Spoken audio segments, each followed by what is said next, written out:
Right, so we're going to dive into inheritance now.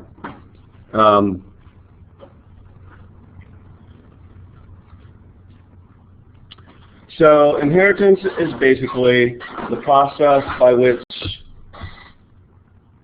a new class, known as the derived class, is created from an already existing class called the base class. So the deal is that a derived class automatically has all of the member variables and functions that the base class has, and can have additional members. Okay, so we call that, so we say that the derived class automatically inherits all of the members of the base class. So one way to illustrate this is to talk about two classes that we've already been using. Can anyone think of two classes that we've used that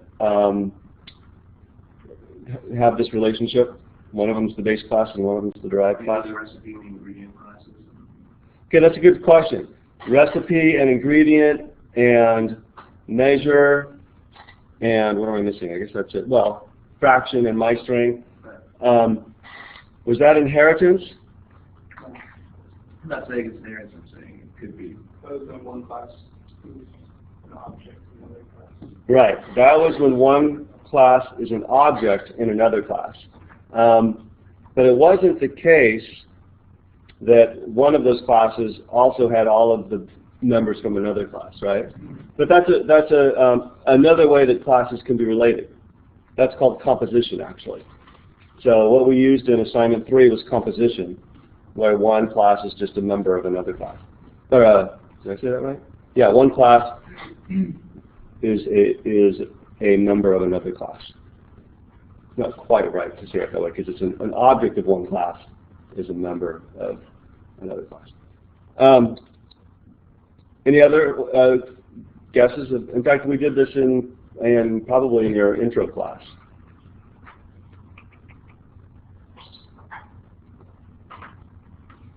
Trying to think if I can give you a hint without just telling you the answer, and I can't think of anyone. So, what about file streams? Yes. So when you have a let's say you're writing an extraction operator. What type is the parameter going to be that represents the string? iStream. Okay. And then when you declare a variable to be a file, to be a variable that's going to represent a file, what type is that? IF stream, right? And if you call your extraction operator with an IF stream argument, will that work? If you've got your extraction operator set up to receive an iStream parameter? Yeah, that works, right? That's why we say iStream, because if we say iStream as the parameter, that means it could be either a file stream or just a regular input stream like CN. Okay? So, what that means is that we're saying that an IF stream is a iStream, but it's also an iStream. Okay, so keep that sentence in mind, because we'll talk about is a again in a minute. So think about the object CN for a minute. What's the type of CN? CN is an object of type iStream. Okay, so let's say, let me just get a blank.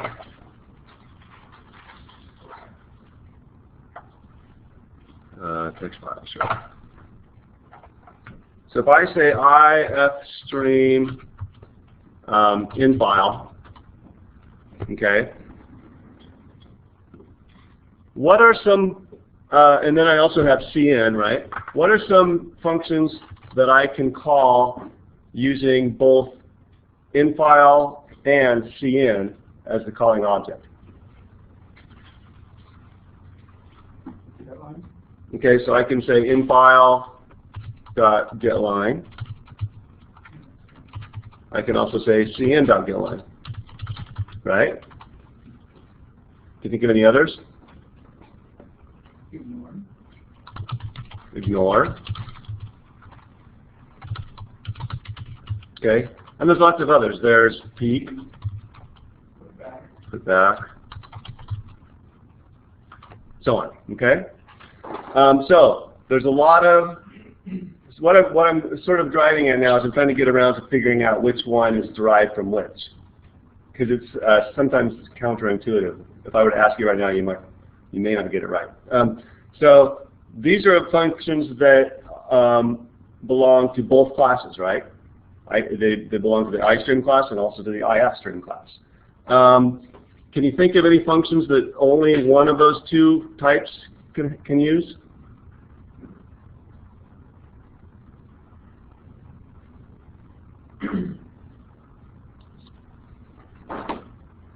I know it. The statement, whether you're still in the file or not? Not in the file. No, you can do actually you can do that on both. Yeah. Open. Open. Can you say cn.open? No, but you can say infile.open, right? So cn.open. Nope. Right? Infile.open. Yup. Okay? So, which do you think is derived from which? Which is the base class and which is the derived class? Go. Sorry? Well, okay, so the classes are ifstream and iStream, right? Go ahead. So ifstream is derived from iStream? ifstream is derived from iStream because It has all the same functions as iStream plus more? it has all the same functions as iStream plus more. Right. Okay.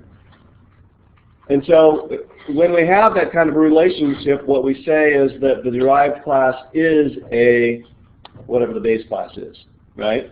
So we say an ifstream is an iStream. So in that sense, it's sort of the same thing as like in geometry, you could say a rectangle is a square is a rectangle, right? Same kind of thing. And an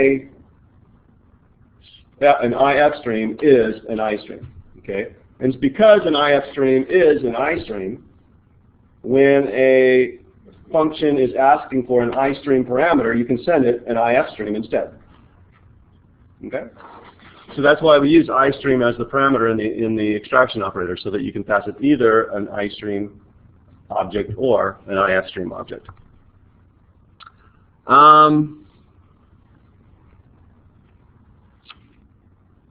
Okay, so I just talked about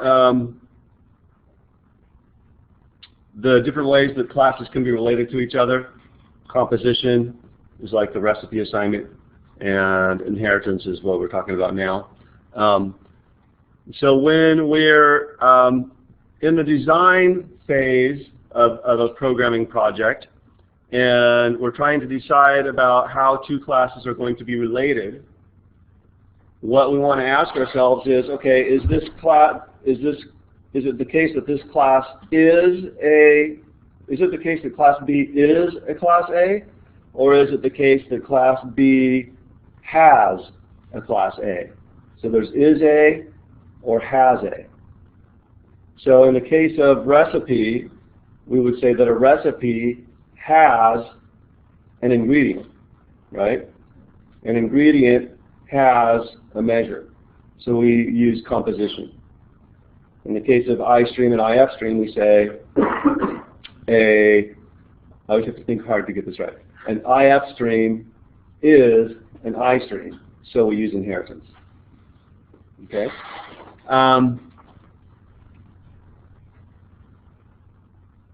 So I think I've kind of implied this already, but just to be clear, in C++, that is a relationship is taken very literally. So that means that anytime that an object of the base class is expected, you're allowed to put an object of a class that's derived from that base class instead. Okay.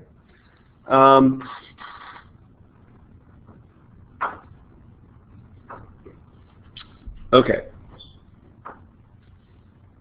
Now, suppose we want to design two classes. Yeah, go ahead. Sorry, I just want to ask, what's that called, where you can substitute a derived class for base class?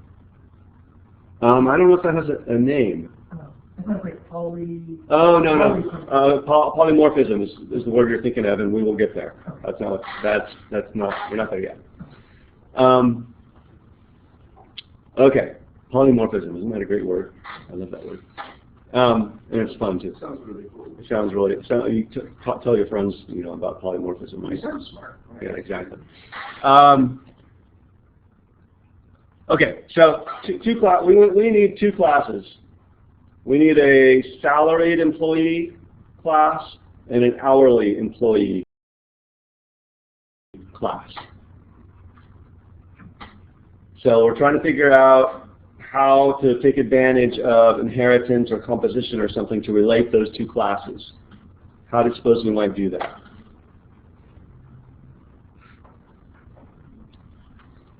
Can we say that one of those is the other one? A salaried employee is an hourly employee? No. Can we say an hourly employee is a salaried employee? No. Can we say a salaried employee has an hourly employee? No. So it's going to be a little more complicated than just a direct relationship between the two. No one wants to take a shot at it? Go ahead. So you extract the employee into a higher level class that they both have. Right. So what we're going to do is and I guess if you looked at the code that was up here before, that was sort of a hint. What we're going to do is we're going to create an employee class, and then we can say that both of those other classes, the salaried employee class and the hourly employee class, are derived from the employee class. Because a salaried employee is an employee and an hourly employee is an employee. All right. I think this example actually is taken out of our textbook. Has anyone looked at that chapter? I can't remember if it was this text or another one, but anyway. All right, so let's get rid of this.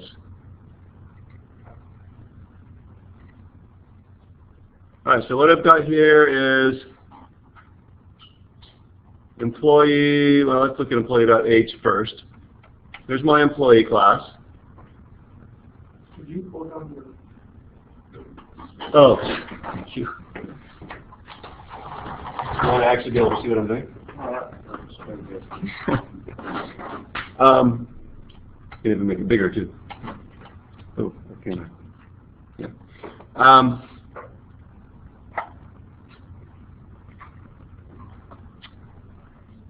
Okay, so I just put together some functions that are going to apply to any kind of employee, right? No matter what kind of employee you are, you're going to have a name and a social security number and you're going to want to be able to get them and change them. Okay.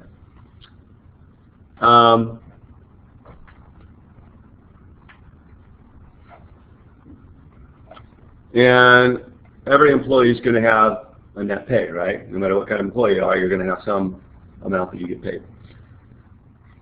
And then here's the implementation file for that.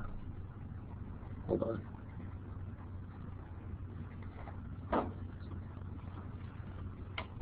Okay, nothing too exciting there. I've got two constructors, and I've got those four accessor and mutator functions. All right, so let's work on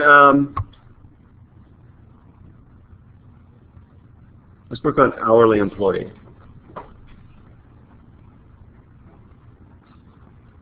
Actually, I think the best way to do this, I usually try to avoid this, but I think I'm going to actually just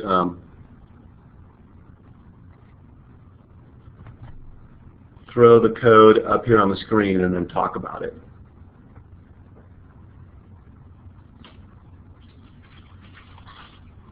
Well, if you already take it out. Might as well. It's one of my pet peeves when I take programming classes, though. Because you just Write code, stop talking about it. well, the instructor just throws up a bunch of code and starts talking about it, and half the time it's gone before I really figure it out. So, anyway.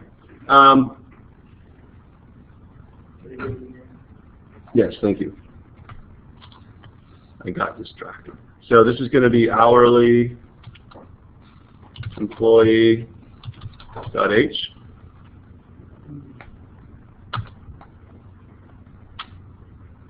And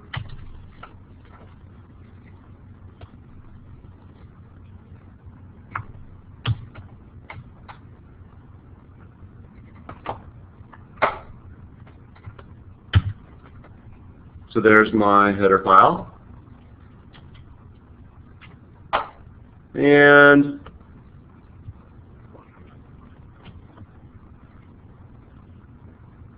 then I just need hourly employee.cpp.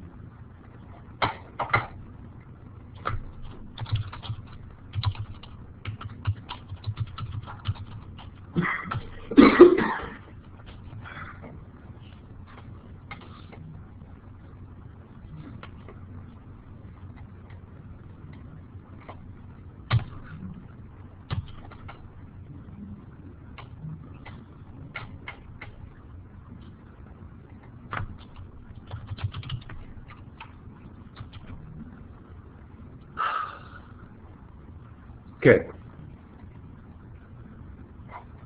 I actually want this in here, right?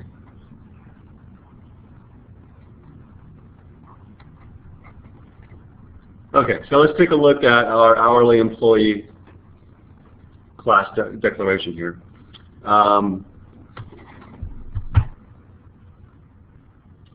So I have several observations I want to make about this derived class.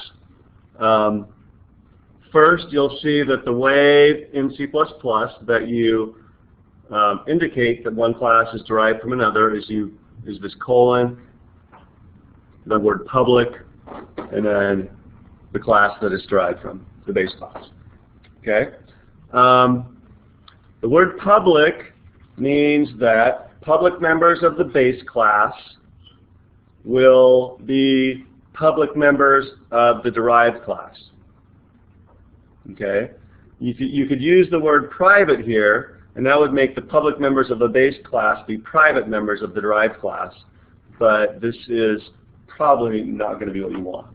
And in other programming languages, it's not even an option. So this is, for now, for our purposes, you can just assume it's always going to say colon public, and then the name of the name of the base class.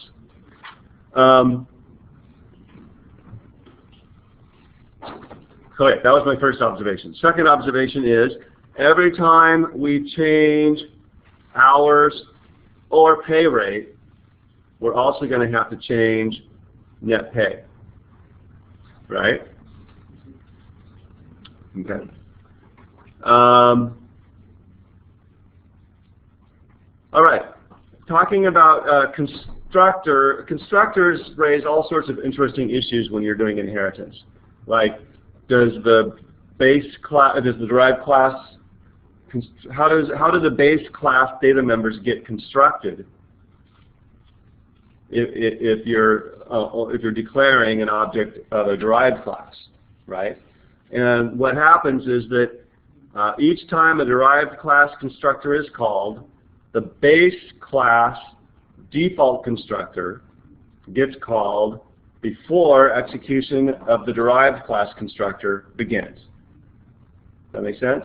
So, the very first thing that happens when a derived class constructor is called is that it calls the default constructor from the base class. Okay? You can think of this sort of as happening, let's look at,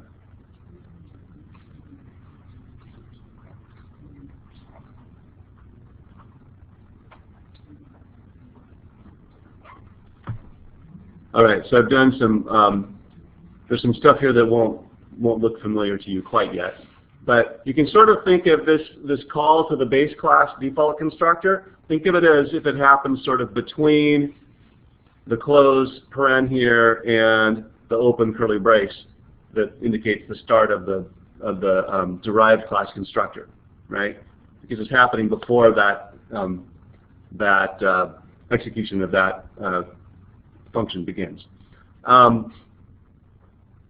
So as a matter of fact, if you want a different constructor from the base class to be called instead of the default constructor, you can use this syntax here to make that happen, right? So what this is saying is, instead of just calling the default constructor for the employee class, call the constructor that takes 2 arguments and send it those 2 values.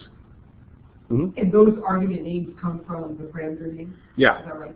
Yeah. These arguments come from,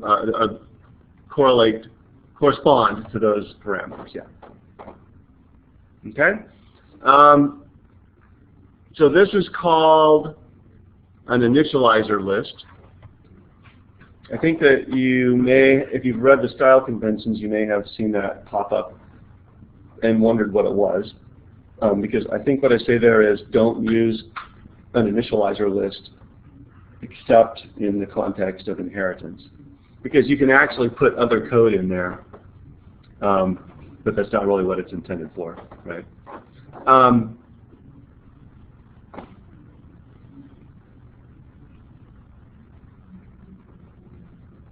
So in addition to a call to a base class constructor, the initializer list could also include direct initializations of other data members.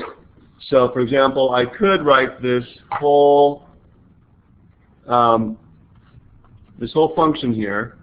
Let me, rather than modifying this one, let me make a copy of it, and then I'll play with the copy. I could say, comma, pay rate, gets new pay rate.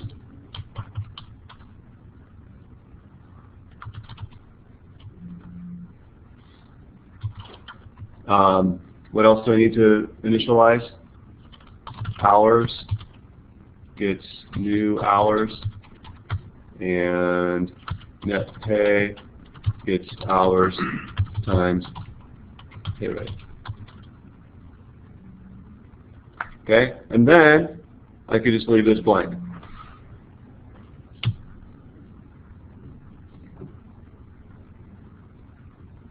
Does that make sense? And so there's actually some disagreement, I don't know, difference of opinion about what's the best way to go about this. Some authors, and I'm trying to remember what our authors say, but I think our authors are going to tell you to go ahead and do it this way, to do all of your initializations in the initializer list.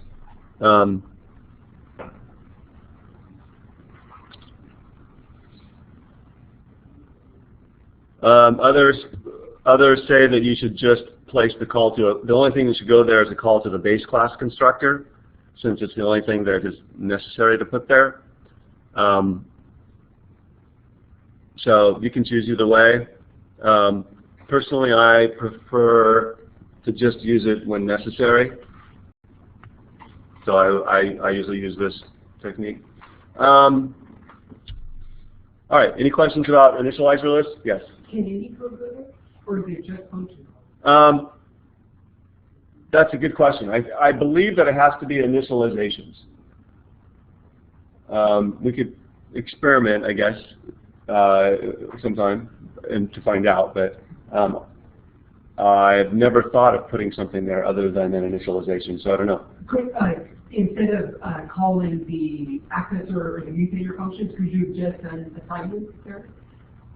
Could you have said... You mean instead of calling the constructor?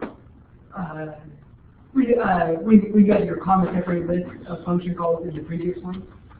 So could you have just set pay rate equal to a new pay rate? I think so. That's a good question. I haven't tried it, but this is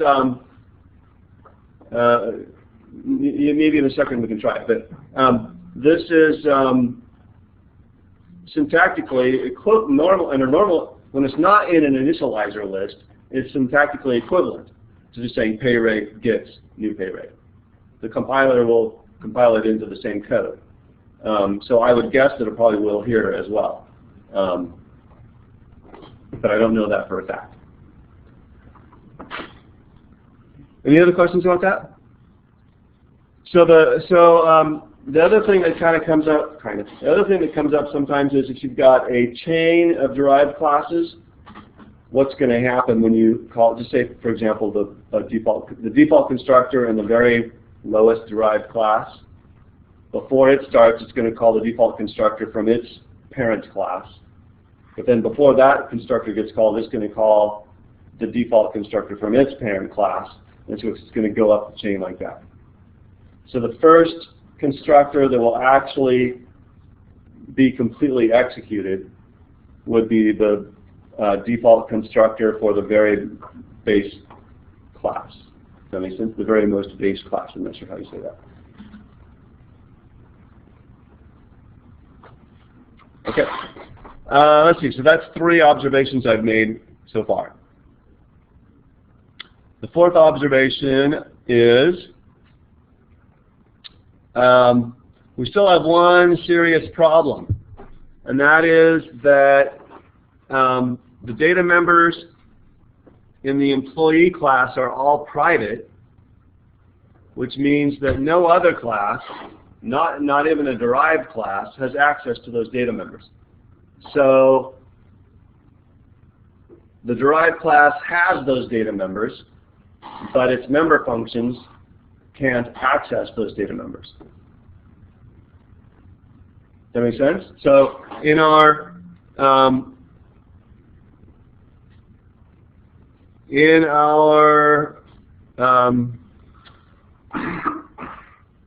look at our print check function here. We have used the word main. And look at that. It's got a squiggly under it. Why does it have a squiggly under it? Because it's a private data member of a different class. Happens to be the base class, but that doesn't matter. It's still private. Okay? There's a couple of different ways of getting around this. And as it turns out, the way that I first learned to do this, and the way that I have it in the written lesson that you're going to get, I'm going to say you can change, where is it? In the employee header file, instead of saying, hold on a sec, confused.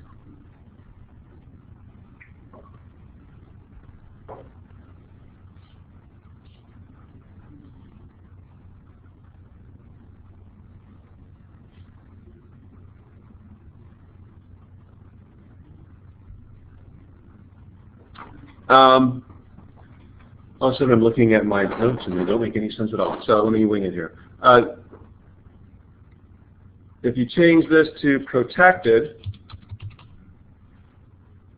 instead of public or private, what that means is that these data members are private are inaccessible to any class except for classes that are derived from this one. Okay? What I've learned since is that in general that's really not a good idea.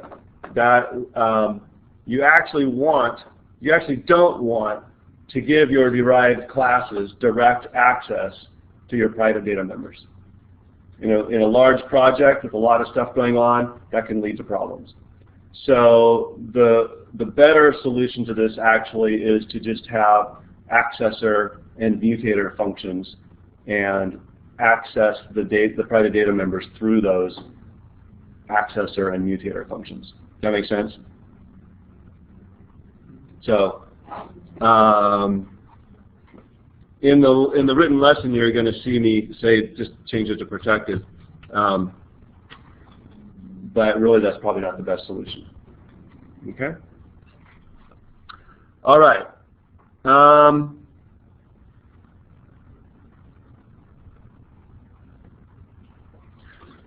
So I haven't run this, and I'm not sure if I have. Well, let's see if we can do it.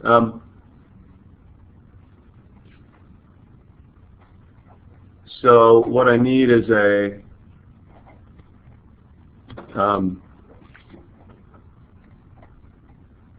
client program. That'd be good. You can change that. Those called those variables. Where the red squiggles. Where the red squiggles are? I think I changed it to protected, so they're gone, right? You put it back on private. Oh, I did? Okay. Yeah, you know what? For now, I'm going to leave it at protected, since we are low on time. You have public, private, and protected data members? Sure. Yes, you can have public, private, and protected data members.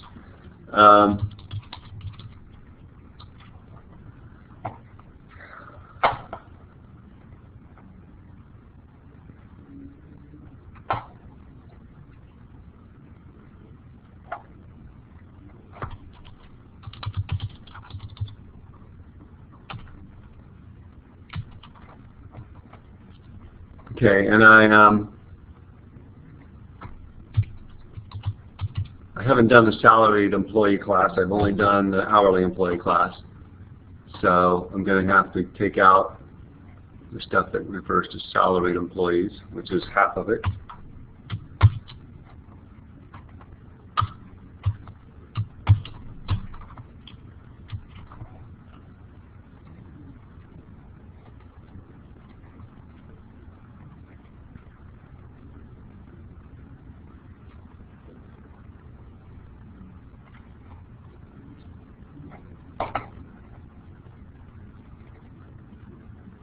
Oh, did I forget to erase that extra copy of the function?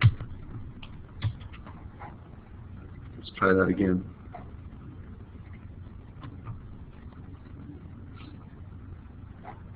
Okay, so I know I didn't give you a really long look at the client program.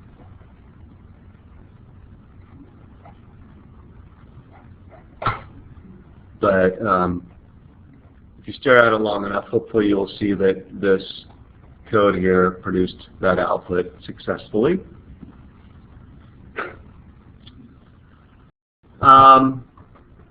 Okay, so that's basically a very brief introduction to the concept of inheritance. Next time we're going to get into some interesting stuff like polymorphism.